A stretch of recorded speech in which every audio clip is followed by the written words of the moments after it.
The LUMIX S1 series cameras are powerful tools that can fit into your workflow. But today we're going to be covering the main differences and similarities between them, so you can make an informed decision on which one is best for you. While there's slight differences between the three models, each one's designed to fit seamlessly into your workflow. Starting off with the key differences on the LUMIX S1 Mark IIe is that it has a 24.2 megapixel 6K sensor.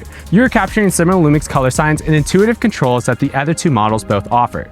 The key highlight feature of this camera and the S1 Mark II is they both have cinema scope or 2:4:1 aspect ratio. Next, we have the LUMIX S1 Mark II and has a partially stacked 6K 24.1 megapixel sensor. It's known for its speed and its powerful video capabilities, like being able to shoot in 6K open gate, but what makes it uniquely special is its ability to shoot in 5.1K open gate up to 60 FPS. It also offers you the dynamic range boost mode that offers you up to 15 stops of dynamic range.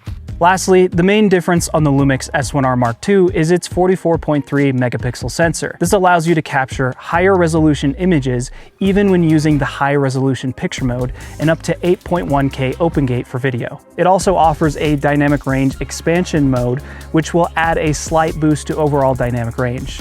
Note that this is slightly different from the dynamic range boost offered on the LUMIX S1 Mark II.